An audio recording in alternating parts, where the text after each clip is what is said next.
And we're back, and this time we're getting cinematic on the small screen. So, Miss Perfect, should we take it to the couch and see what's on Freeview for the week? Yeah, we've got some interesting ones this week. It's a mixed bag, isn't it? It is a mixed bag. You want to start off on a Saturday on More 4 at 9 o'clock with a documentary. Yeah. Three Identical Strangers. I wouldn't ordinarily pitch a documentary. No, I'm surprised that we've added this to our list. Yeah, this is so bonkers. Okay, so this is obviously a documentary, so obviously a true Wait story. a minute, wasn't this on Netflix? Is it about three brothers? It is about three brothers. So the idea is a guy goes to college in like the late 70s.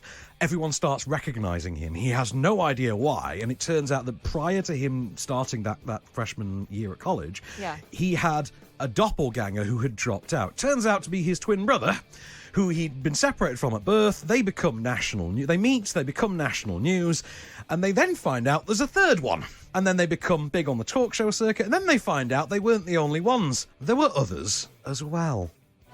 They're trying to conceal what they did from the people they did it to. When you play with humans, you do something very wrong. Who would be evil enough to come up with something like this? There's a lot of powerful people that would like to have the story silenced. There's still so much that we don't know. It boggles the mind. It's a mystery. I'd like to know the truth. Yeah, it's a deranged story. I mean, it really is. So bonkers. It almost has to be fiction, but it's not. Somehow just did not get the Oscar love, and I'm amazed because the best documentary category for me the last few years has been quite weak. Do you think though that might be because actually there have been many retellings of this, and I've just said, I know what you're talking about. It was on Netflix. Yeah, Do you see what I mean? I think it will be this one. I think it will probably be this exact film that you've caught. Is it on a film? Netflix. I thought it was a series. Oh Okay. no, this is the exact one. But absolutely brilliant, very taut, very tense, very gripping. Worth checking out. Can't recommend it highly enough. Okay. Well, let's move on to Sunday. This sounds hilarious. Okay, go because on. he just gave me a rundown because I was like, what the hell is this? It's called Reign of Fire. It's on the Sony channel, 7:05 p.m. It's Christian Bale. Who else?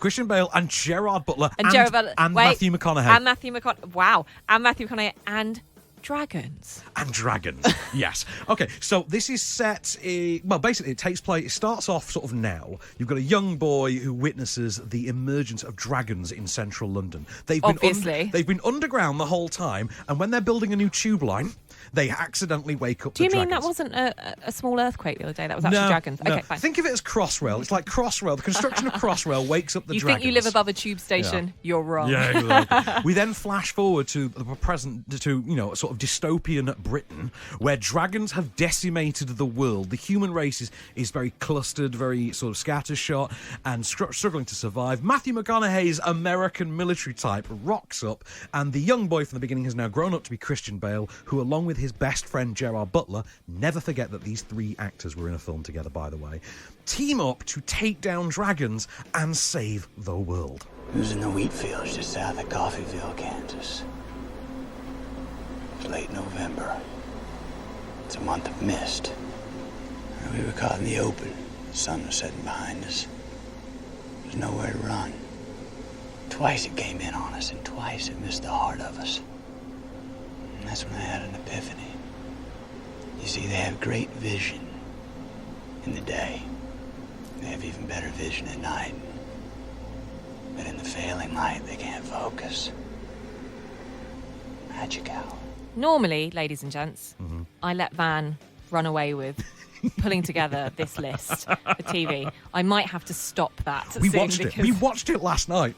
What? It's naff, but it's fun.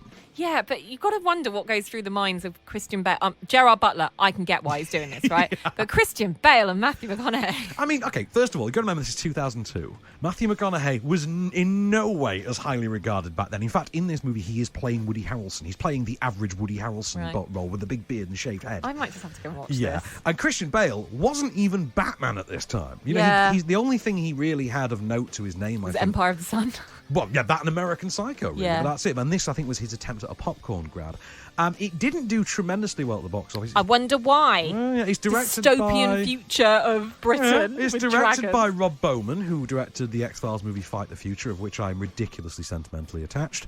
And it is naff. The script is a bit weak, but you know what? There's some lantern-jawed fun in there that I think should be enjoyed. Okay, right. Well, let's move 7:05 on Sony? Move on with the flight of a dragon, and move on to Monday. Vanilla Sky, Sony Channel, 10:50 p.m.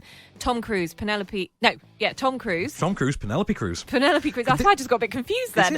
And Cameron Diaz and Jason Lee. Yeah, it's a hell of a film. Well, do you know what? I think I need to take this time out on Monday and watch this again. I haven't seen it in years.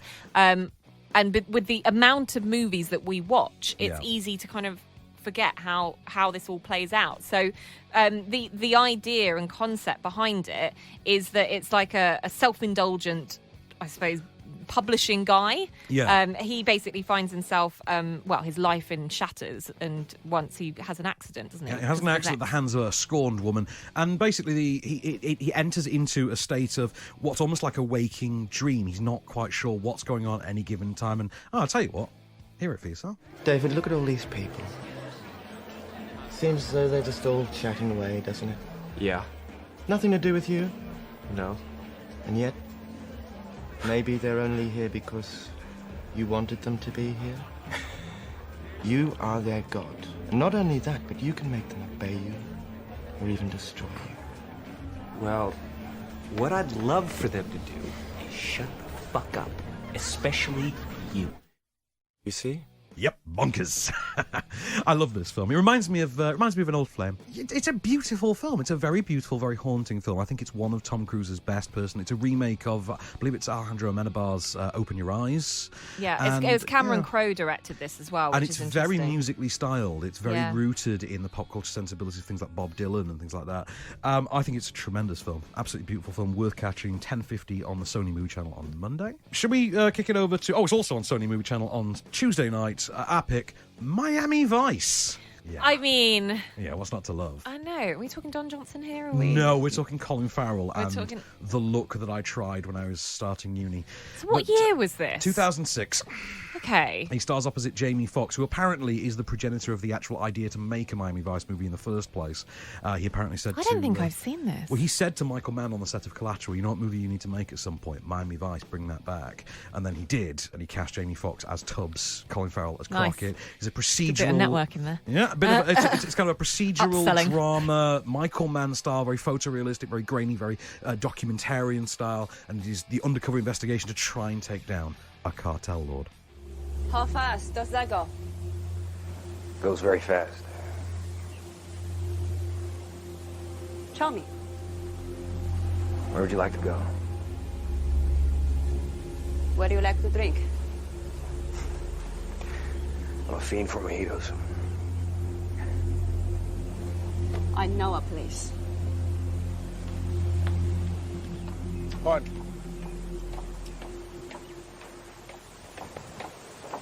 I know what I'm doing. This didn't go down well when it opened, to be fair, because I think most people... But did it gather a bit of a cult following afterwards? I think it has. The whole thing with Miami Vice has always been, as a movie, has always been that because the brand is so recognisable, the Don Johnson thing was quite lantern-jawed. You know, it was MTV Cops was literally the remit for the series. Yeah. The whole thing here is this is very procedural. This is very, what do you call it, abbreviation-friendly. So, you know, they never explain things. They simply put me onto your ASAC immediately and things like that. You have to know these law enforcement terms and things like that. It's very procedural, very personality-free. Now, I kind of like that about it, but in the same way that the current Netflix situation of Lost in Space has alienated long-time Lost in Space fans, this did the same for Miami Vice. I will argue in both cases, though, both properties turned out very well. This is absolutely worth watching. 9 p.m. Tuesday on Sony Movies. Okie dokie. Right. Moving on to midweek for you all. Wednesday, we've got Wind River, film for 9 o'clock. I'm feeling like this is a little bit of an education for me. Wind River. So this was... Jeremy Renner, Jeremy Renner and Elizabeth Olsen. I always get my Olsens confused. I'm a massive fan of Elizabeth Olsen. I Olsen. love her too. Yeah, she's brilliant. Was it Martha Marcy May Marlene? Yeah, and I watched that and I didn't like the film, but I thought she was brilliant. I did as well. And also, of course, she's the Scarlet Witch now. But this is Wind River, in which an FBI agent is sent to investigate a murder on a Native American reservation, on an Indian reservation, teams up with a local law enforcement officer who happens to be a tracker, played by Jeremy Renner, who happens to have more than a little experience with the culture, knows people within the community, and becomes her guide in this murder investigation. She curled up in that tree line and drowned in her own blood. Well, how far do you think someone could run barefoot out here? Oh, I don't know. How do you gauge someone's will to live, especially in these conditions? But I knew that girl. She's a fighter. So no matter how far you think she ran, I can guarantee you she ran further. Jeremy Renner, fine form in this one, as is Elizabeth Olsen, indeed. But it's all about Taylor Sheridan, and this is his hot streak, having written Sicario and having contributed to the sequel to that. One of my favourite films, Hell and Sicario. High Water. I know you love that, don't you? I love that, yeah. Hell or High Water as well, and this. And I'm a very big fan of the guy, all the way back to him being an actor in Sons of Anarchy. Wow. But absolutely unmissable film. Okay. Do check this out. Good stuff. Now, also unmissable on Thursday is Creed on Channel 5 at 10 p.m. Rocky! Another one of those movies. Yeah. Michael B. Jordan steps into the role of this, as Apollo's son. Apollo's son, Adonis. Adonis, Because there's a naming scheme in that family. Yes, there is indeed. And this is the first one. I actually watched Creed 2 on a plane, again. You went planes. Yeah, I know. And I just thought Creed 2 was just a good addition. It didn't add anything more. I thought this, for me, was the standout, this movie. You're going to have to watch any Creed films. You know, Creed 2 is one of my favourite sequels ever. Is it? Yeah, truly. Yeah. Love it. But I think it's partly because Rocky 4 is one of my favourite movies ever. Yeah. But, I mean, the return of Stallone. There's been stuff on the press this morning about him looking, he's turned out with loads of white hair and he's looking like his age. And it's the thing is that he's kind of one of those guys, he's always had a bit of a mashed up face. Oh, yeah, Actually, true. he doesn't look like he's ever aged. But in this, he takes a step back as Rocky. It's quite a nice, as well as all the kind of stuff that you would expect from a Rocky movie, it gives you a lot more depth as well. Definitely. So on to Friday then, 5-star, 9 p.m. We've got to finish out the week with a great action film. Have you finally seen it? I've seen it. Oh my God, it's John Wick, and Bex has finally seen it. I cried in the puppy scene. When Ellen died, I lost everything. Until that dog arrived on my doorstep. A final gift from my wife. In that moment, I received some semblance of hope.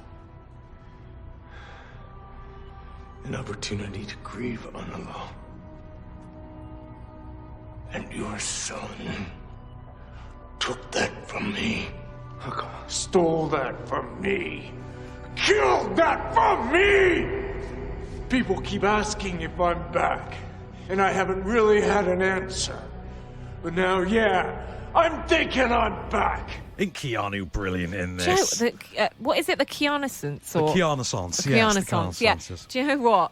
I loved it. Did you really love it? I did so love it. Good, isn't it? Yeah, really good. I need to watch the other two, but I did sit down and watch this, and I thought, you know what, for an action revenge kind of flick, a bit like Old Boy. There's a little bit of a link Ruthless, there, isn't it? Yeah, and stuff. And I love the fact that everyone's like scared of John Wick, and who is this guy? He's like this dark assassin. Loved it. Baba Yaga. Yeah. So, hell of a film to finish out the week with anyway. Friday, 5-star, 9 p.m.